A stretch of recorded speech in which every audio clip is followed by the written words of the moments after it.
చంద్రబాబు గారిని జైల్లో పెట్టారు సార్. 53 రోజులు ఎంతో ఉన్నారు. పవన్ కళ్యాణ్‌ని అంటే నానా మాటలు. అంటే వాళ్ళ పర్సనల్ మ్యాటర్ ముగ్గురు పెళ్ళాలు. అనుమానం లేదు. ఈ అమ్మ బూతులు తిట్టడం గానీ, తొడగొట్టడం గానీ, ఒక దుర్భాషలాటకు దుగ్సాకరమైన సంస్కృతి తీసుకొచ్చారు. వాళ్ళందరిని కూడా ఇంకా అందుకనే వదిలేయడం. ఆ సందర్భాల్లో నేను నిర్ద్వంద్వంగా ప్రభుత్వాన్ని విమర్శించాను. చంద్రబాబు గారిని జైల్లో పెట్టడానికి ఏ రకమైన ఆధారాలు లేవు. క్యాబినెట్లో ప్రభుత్వం చేసిన నిర్ణయాలు, చట్టబద్ధంగా చేసిన నిర్ణయాలు, వాటి మీద గనక మీరు జైల్లో పెడితే భారతదేశంలో ఏ మంత్రి, ఏ ప్రధానమంత్రి, ముఖ్యమంత్రి బయట మిగలడు. అది మూర్ఖత్వం. తప్పులు జరిగినాయి.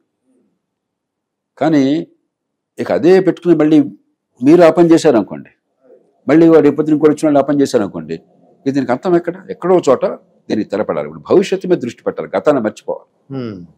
ఎందుకంటే ఇంత పెద్ద సంక్షోభంలో ప్రజలు అద్భుతమైన తీర్పు ఇచ్చారు. ఆ తీర్పు ఎందుకు ఇచ్చారు? వాళ్ళని జైల్లో పెట్టమని, వాళ్ళని కొట్టమని కాదు.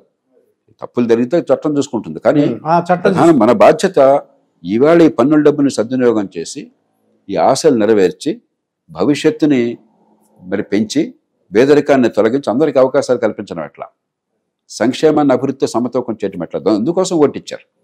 ఆ పని ప్రధానమైనది. మిగతావన్నీ జరుగుతాయి, పక్కన పెట్టండి. బాగా అంటే మాకు మీరుగా చెప్పగలరు సార్. ఈ క్వశ్చన్ ఏంటంటే, నేరం చేసిన వాళ్ళు జైల్లో ఉన్న వాళ్ళు కూడా వాళ్ళు ఎమ్మెల్యేలు ఎంపీలుగా ఎన్నుకవుతున్నారండి. మీలాంటి ఐఏఎస్ ఐపీఎస్ ఆఫీసర్లు అసలు మాకు చాలా బాధ అనిపిస్తుంటుంది అప్పుడప్పుడు. ఐఏఎస్ ఐపీఎస్ అంటే గొప్ప అనుకోబోకండి, పక్కన పెట్టండి. వాళ్ళు మొత్తానికి ఏదో అంటే దీనికి నేను చాలా సందర్భాల్లో చెప్పాను. సిన్సియర్ గా పనిచేసేవాళ్ళు అన్నప్పుడు జేడి లక్ష్మణ్ గారు, ప్రవీణ్ కుమార్. 3 అంశాలు ఉన్నాయి. మన దేశంలో చట్టం ద్వారా న్యాయం జరుగుతున్న నమ్మకం ఎవరికి లేదు. చట్టం ద్వారా న్యాయం జరుగుతుంది అన్న నమ్మకం లేదు. న్యాయ వ్యవస్థ పూర్తిగా కొలాప్స్ అయిపోయింది. అందుకని గోండా అనేవాడు, మీరు గోండా అంటున్నారు, కానీ ప్రజల్లో ఎలాగ ప్రచారం వచ్చిందో గొప్పవాడు ఎలా అయ్యాడు? సెటిల్మెంట్లు చేస్తున్నాడు, మీ తగాదాలు పరిష్కారం చేస్తున్నాడు, ఏమైనా ఇబ్బంది వస్తుంది మీ దగ్గర ఎవరి దగ్గర డబ్బులు తీసుకుంటున్నాడు, అప్రకటిత న్యాయమూర్తిగా ఉన్నాడు. అప్రకటిత, అవునండి, జడ్జి, కరెక్టే. అవసరం ఎందుకు వచ్చింది? న్యాయం అందేటువంటి వ్యవస్థ లేదు కాబట్టి. అవునండి. మీరు గోండా అనుకుంటున్నారు, నేను గోండా అంటున్నాను, కానీ ప్రజలు ఏమనుకుంటున్నారు?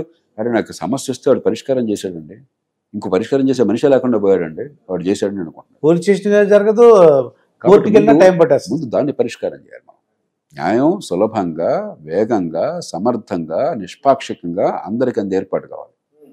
రెండోది ఏమవుతుంది? పోలీస్ యంత్రాంగాన్ని ఎన్నికైన వాడు పూర్తిగా శాసిస్తున్నాడు. ఎవరిని జైల్లో పెట్టాలా, ఎవరి మీద కేసు బనాయించాలా, ఎవరి మీద కేసు తీసేయాలా, ఈ మొత్తం కూడా ఎమ్మెల్యే గారు చెప్పినట్టు జరుగుతుంది. ఎవరు ఎస్ఐగా ఉండాలా అని చెప్పని. మరి ఒక గోండాకి ఈ అధికారం ఉంటే బెల్లంలాగా, అరే ఈ పోలీసులు నేనే శాసించవచ్చు కదా, వాడు రోజు భయపెడుతున్నాడు నన్ను నమస్తే అన్న అని చెప్పాల్సి వస్తుంది అని వాడు దానికి వెళ్ళిపోతున్నాడు, రాజకీయాల్లోకి వెళ్ళిపోతున్నాడు. ఎవరు చెప్పినారు అట్లాగా? రాజకీయాన్ని నేర పరిశోధన శాసించే పద్ధతి ఎవరు ఏర్పాటు చేసాం? మనం చేసాం. ప్రపంచంలో ఎక్కడ లేదు అది, అమెరికాలో లేదు, బ్రిటన్లో లేదు. అది మార్చాల. మూడోది, ఇలాంటి వాళ్ళు రాజకీయంలో చాలా విలువైన వాళ్ళుగా తయారయ్యారు. ఎందుకని? ఏ గోండా కూడా ఒక కులాన్ని అడ్డు పెట్టుకోకుండా రాజకీయ నాయకుడు కాల. కులాన్నో లేకపోతే కొన్ని సందర్భాల్లో మతాన్నో, ఆ కులం నాయకుడిగా, కొన్ని సందర్భాల్లో మతం నాయకుడిగా చలామణి అయ్యాడు. వాడికి డబ్బు ఎట్లాగో సంపాదించాడు, ఎందుకంటే సెటిల్మెంట్లు చేశాడు కాబట్టి. వాడు వెనకాల 10 మందో 100 మందో వస్తాదులు ఉన్నారు, వాడు మాట చెప్పగానే చేసి పారేసేవాడు ఉన్నారు. ఈ 3 ఉంటే మన ఎన్నికల్లో గెలుపు చాలా తేలిక. కాబట్టి పార్టీలు పిలిచి వాళ్ళకి దండేయాల్సి వస్తుంది. ఎన్నికల వ్యవస్థను మార్చాలి. అది చేయకుండా అరే గోండాలు ఉన్నారని వాపోయి వాడు ఇంకోటి మట్టి ఉపయోగం లేదు. అది మొన్న ఆయన ఎవరో దుర్మార్గాలు చేశాడు, ఆడపిల్లని వేధించాడని చెప్పని ఎంపీ సీట్ అనుకోవాలి, ఆయన కొడుకు ఇచ్చారు, వాడు గెలిచాడు. ఇప్పుడు అవునండి, ప్రజ్వల్ ఒకళ్ళు తిట్టిపోవడం కాకుండా అన్ని పార్టీలు జిల్లా మిలాఖత్తైనాయి, గతి లేక. ఎవరు కూడా కావాలని చెప్పి నరేంద్ర మోదీ గారు కానీ, లేకపోతే సోనియా గాంధీ గారు కానీ, లేకపోతే మల్లికార్జున ఖర్గే గారు కానీ, రాష్ట్రాల్లో పట్టనాయకులు కానీ కావాలని చెప్పిన గోండాలను తెస్తున్నారని నేను అనుకోను. అక్కడ గెలుపు గుర్రం కావాలనుకుంటే వచ్చేయాల్సి వస్తుంది. కాబట్టి ఈ 3 మీద దృష్టి పెట్టాలి. న్యాయం సులభంగా, సకాలంలో, నిష్పాక్షికంగా, సమర్థంగా అంది ఏర్పాటు చేయటం ఎట్లా, న్యాయం అందించిన వ్యవస్థ అరాచకత్వం పాలవుతుంది, గోండాలు విజృంభిస్తారు. గోండాలు ఎమ్మెల్యేలు మంత్రులు కాగానే నేర పరిశోధనని శాసించే పరిస్థితి కాకుండా నేర పరిశోధన యంత్రాంగం స్వతంత్రంగా ఉండాలి, జవాబుదారీగా ఉండాలి. ప్రపంచం అంతా చేశారు. ఇది మన దేశంలో ఏర్పాటు జరగల. అది చేయటం ఎట్లా? పరిపాలనా సంస్కరణ సంఘంలో నేను ఈ నివేదిక నేనే రాశాను, ఏ రకంగా పోలీస్ యంత్రాంగాన్ని సంస్కరించాలని చెప్పాను. పద్ధతులు ఉన్నాయి, మన దాని మీద దృష్టి పెట్టట్లా, పైపైన మాట్లాడుతున్నాం నేరస్తున్నారా మరొకటి అని చెప్పని. 3 రాజకీయంలో సమర్థులు, నిజాయితీ పరులు, ఈ దొంగ డబ్బు ప్రభావం లేకుండా, గోండాల ప్రభావం లేకుండా గెలిచే పరిస్థితి ఉండేట్టుగా ఎన్నికల వ్యవస్థ అట్లా మార్చాలి. ఈ 3 చేయండి, అసలు గోండాలు పోవటమే కాదు, అత్యంత సమర్థులు, ప్రజలను ప్రేమించే వాళ్ళు, నిజాయితీ పరులు ఎదుగుతారు, దేశం బాగుపడుతుంది. నేను ఎల్వి సుబ్రహ్మణ్యం గారు చెప్పాడు, మీరు రాజకీయ నాయకులు చెప్పినట్టు నడుచుకోవచ్చు కదా అని అన్నాను అనమాట. అబ్బాయి నేను అలాగ ట్రైనింగ్ అవ్వలేదని చెప్పాడు. కానీ ఇప్పుడు జవహర్ రెడ్డి గారి మీద కొంతమంది పోలీస్ ఆఫీసర్లు కర్టసీ గురించి చీఫ్ మినిస్టర్ గారి, అంటే కాబోయే చీఫ్ మినిస్టర్ గారు చంద్రబాబు నాయుడు గారికి వెళ్తే ఆయన అక్కడి నుంచి అక్కడ వెనక్కి పంపించారట, మా వద్దు కలవద్దు, టైం లేదని. అంటే ఇంత పేరు అంటే ఇంత బ్యాడ్ నేమ్ తెచ్చుకున్నారండి సార్ వీళ్ళు. నేను ఆ వివరాల్లోకి వెళ్ళను. మాకు ఏమైందంటే అధికార యంత్రాంగానికి రాజ్యాంగం గొప్ప రక్షణ కల్పించింది, ప్రపంచంలో ఏ దేశంలో లేదు. ఎందుకంటే అధికార యంత్రాంగం నిష్పాక్షికంగా, సమర్థంగా, ధైర్యంగా, భయం లేకుండా పని చేయాలి అని చెప్పాను. రాజకీయం ప్రజల మద్దతు ఉన్నప్పుడు ఉంటారు, లేకపోతే ఇంటికి పోతారు. అధికార యంత్రాంగం శాశ్వతమైనది. అవునండి. మీరు విధాన నిర్ణయాలు, చట్టం చేయవలసిన బాధ్యత ప్రభుత్వానికి, దాన్ని నిజాయితీగా అమలు చేసే బాధ్యత అధికార యంత్రాంగాన్ని. అమలు చేయడంలో నిష్పాక్షికంగా ఉండాలి, పార్టీలు కూడా ఉండకూడదు, కులాల ప్రసక్తి ఉండకూడదు. మనకేమైంది, ప్రభుత్వోద్యోగంలో చేరేప్పుడేమో వీళ్ళంతా కూడా చాలా మంచి ఉద్దేశాలతో వస్తారు. ఎందుకు చేరుతున్నామంటే దేశం కోసం వస్తున్నానని నా గుండె వైపు చూడని అంటారు.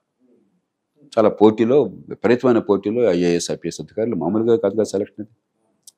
కానీ ఒకసారి చేరిన తర్వాత కొందరు అద్భుతంగా పనిచేస్తున్నారు, కులం, మతం, ప్రాంతం లేకుండా చిత్తశుద్ధితో, నిజాయితీతో ప్రజల భవిష్యత్తు కోసం, దేశం కోసం చేస్తున్నారు. మరికొందరు రాజును మించిన రాజభక్తిని చూపెట్టి వాళ్ళు తాత్కాలిక లాభం కోసమో, అవినీతి కోసమో, మరో దానికోసమో పూర్తిగా లొంగిపోతున్నారు. కాబట్టి మనం కనీసం ఇప్పుడు అయిపోయింది, అది అయిపోయింది. ఇప్పుడు ప్రభుత్వం మళ్ళీ మా కులం వాళ్ళని పెట్టుకుంటాం, మా వర్గం వాళ్ళు పెట్టుకుంటాం అలాంటిది కాకుండా సమర్థులు ఎక్కడున్నా సరే, ఎప్పుడు పనిచేసినప్పుడు, గత ప్రభుత్వంలో సమర్థులు నిజాయితీగా పనిచేశారనుకోండి, వాళ్ళని శత్రువులాగా చూడకూడదు, వాళ్ళని ఉపయోగించుకోండి. ఏ ప్రభుత్వంలోనైనా కూడా దుర్మార్గులు అనుకోండి, వాళ్ళని పక్కన పెట్టండి, మొదలు పెట్టాలి. అలా కాకుండా మీ వర్గం వాళ్ళు మీ పార్టీ ఉన్నప్పుడు, మా వర్గం వాళ్ళు మా పార్టీ ఉన్నప్పుడు, ఇది పద్ధతి కాదు. ఎన్టీ రామారావు గారు ముఖ్యమంత్రిగా వచ్చినప్పుడు ఆయన ఒక నిర్ణయం చేశారు, అధికారులు నిజాయితీ పరులైతే, సమర్థంగా పనిచేస్తే బ్రదర్ వాళ్ళ కులం అంటే అనవసరం, ఏ పార్టీ ప్రభుత్వంలో పనిచేస్తారో అనవసరం, వాళ్ళని కొనసాగించండి. అవినీతి పరులైతే, పనికిమాలిన వాళ్ళు అయితే వాళ్ళని పక్కన పెట్టండి అని చెప్పాను. ఆ ధైర్యం కావాలి. అంతేగాని అస్మదీయులు, తస్మదీయులు అలా పెట్టుకుంటే చివరికి మీకు మిగిలేదంతా పనికిమాలిన వాళ్ళు, రాజును మించిన రాజభక్తి చూపెట్టేవాళ్ళు, ప్రజలకు ద్రోహం చేసేవాళ్ళు మిగులుతారు. మంచి వాళ్ళంతా కూడా పక్క వెళ్ళిపోతారు. చివరిగా అంటే జగన్మోహన్ రెడ్డి గారు ఈ ప్రైమరీ ఎడ్యుకేషన్లో ఇంగ్లీష్ మీడియం ఉండాలని చెప్పేసి అన్నారు. మీ పర్సనల్ ఒపీనియన్ ఏంటి? ఇప్పుడు ఇంగ్లీష్ భాషను నేను ప్రేమిస్తాను, తెలుగు మీడియం వద్దు. నేను ఇప్పుడు కూడా ఇంగ్లీష్లో ఆలోచించి మీతో తెలుగులో మాట్లాడుతున్నాను. ఇంగ్లీష్ వద్దని ఎవరు అనరు. కానీ ఇంగ్లీష్ మీడియంలో అందరికీ చదువు అని చెప్పంటే, ఇంగ్లీష్ తెలియనటువంటి పంతుళ్ళు, ఇంగ్లీష్ తెలియని పిల్లలకి ఇంగ్లీష్లో పాఠాలు చెప్పామని నటిస్తున్నారు. అవునండి. అది విద్య ఎట్లా అవుతుంది? ఏ భాష అనేది ముఖ్యం కాదు, విద్య ఎందుకు? ఆ పిల్లోడికి, ఆ పిల్లకి అర్థం కావాలి, బుర్రలో ఇంకాలి, అవగాహన రావాలండి. ఆ అవగాహన చేసుకుని నేర్చుకున్న దాన్ని ఉపయోగించగలగాలి, దాన్ని అవునండి అప్లై చేయాలి. మరి తెలియని భాష ఎట్లా అర్థం అవుతుంది? పిల్లలు కనుక తల్లిదండ్రులతోనూ చుట్టూ ఉన్న సమాజంతో ఇంగ్లీష్లో చిన్నప్పటి నుంచి మాట్లాడాలనుకోండి, ఇంగ్లీష్లో చెప్పండి. హిందీలో మాట్లాడితే ఓపుకుంటే హిందీలో చెప్పండి. కానీ మన తెలుగు రాష్ట్రాల్లో తెలుగులో మాట్లాడతారు 190 మంది. ఇప్పుడు మనం మాట్లాడుకుంటున్నాం, చాలా గొప్ప చైనీస్ పండితుడు వచ్చాడు, అద్భుతమైన జ్ఞాని, అపారమైన అనుభవం ఉంది. మీతో చైనీస్ భాషలో అనర్గళంగా మాట్లాడారు, నాకేమర్థం అవుతుంది? మీకు అర్థం కాదు, ఇది చూసేవాళ్ళకి అర్థం కాదు. ఏం ఉపయోగం అది? ఎవడి కోసం అది? భాష ఎందుకోసం? మన అర్థం అవ్వాలి, భావ ప్రకటన కోసం, ఇతరులు అర్థం చేసుకోవడం కోసం. ఆ పిల్లోడికి అర్థం కాని భాషలో వాడిని వదలగొట్టి, పాపం మన దేశంలో ఇంగ్లీష్ మీడియంలో చదువుకుంటే పిల్లలు బాగుపడతారు అన్నటువంటి ఆలోచన చాలా మందికి ఉంది, 40-50 ఏళ్ళ నుంచి ఉంది. దానికి ఇంగ్లీష్ నేర్పండి భాషగా. ముందు ఏ భాషలో పిల్లలకు అర్థమవుతుందో ఆ భాషలో మీరు భాష కానీ, లేకపోతే గణితం కానీ, సైన్స్ కానీ, సమాజం గురించి అవగాహన కానీ ఆ భాషలో నేర్పండి. క్రమక్రమంగా ఇంగ్లీష్ భాష మీద పట్టు వచ్చిన తర్వాత ఇంగ్లీష్లో కొద్దిగా మళ్ళించండి, ఇంగ్లీష్ తెలుగు రెండు కలపండి. కొన్నేళ్ళు దాటాక ఇంగ్లీష్లోకి వెళ్ళండి, అభ్యంతరం లేదు. అంతేగాని ఇంగ్లీష్ తెలియని పిల్లలకి ఇంగ్లీష్ తెలియని పంతుళ్ళు ఇంగ్లీష్లో పాఠాలు నేను ఛాలెంజ్ చేస్తున్నాను. ఎంతమంది టీచర్లు ఒక పారా ఇంగ్లీష్ తప్పులు లేకుండా రాయగలరు? స్పెల్లింగ్ నేను మిస్టేక్స్, బహిరంగ సవాల్ చేస్తున్నాను. గ్రామటికల్ మిస్టేక్స్ 100% ఉంటాయండి. మరి చెప్పేవాడికి వాళ్ళ తప్పు కాదు. మనం ఒక సాంప్రదాయంలో పెరిగాం. చెప్పేవాడికి ఇంగ్లీష్ రాక, నేర్చుకుందాం అంటున్నవాడికి ఇంగ్లీష్ రాక, ఎవడి కోసం అయ్యా ఇది? ఎవడి కోసం? కాబట్టి కానీ ప్రజల్లో ఉన్నటువంటి అమాయకత్వాన్ని ఆసరాగా చేసుకుని నేను మీకు ఇంగ్లీష్ చదువులు ఇస్తున్నా, అది కొంచెం చూసా పెత్తందారు ఇంగ్లీష్లో చదువుతున్నాడు, మీరు చదువు ఇంగ్లీష్ వద్దాను, ఇంగ్లీష్ వద్దట్లేదురా, చదువు నేర్పరా బాబు అంటున్నాం, అది విద్య అందించరా బాబు అంటున్నాం, విద్య అందించడం డట్టించొద్దు బాబు అంటున్నాను. ముసుగు తొలగించుకున్న జయప్రకాష్ నారాయణ అలా అనేసరికి సరే ఇవన్నీ వదిలేసాను. ఇప్పుడు ఏంటంటే మీరు ఏం చెప్పినా కూడా నేను వినాలి. విన్నాక మీరు చెప్పిన వాదన నాకు నచ్చకపోతే వాస్తవాలు, తర్కము, లోకానుభవం ఆధారంగా పూర్వపక్షం చేయాలి. నచ్చితే ఆమోదించాలి.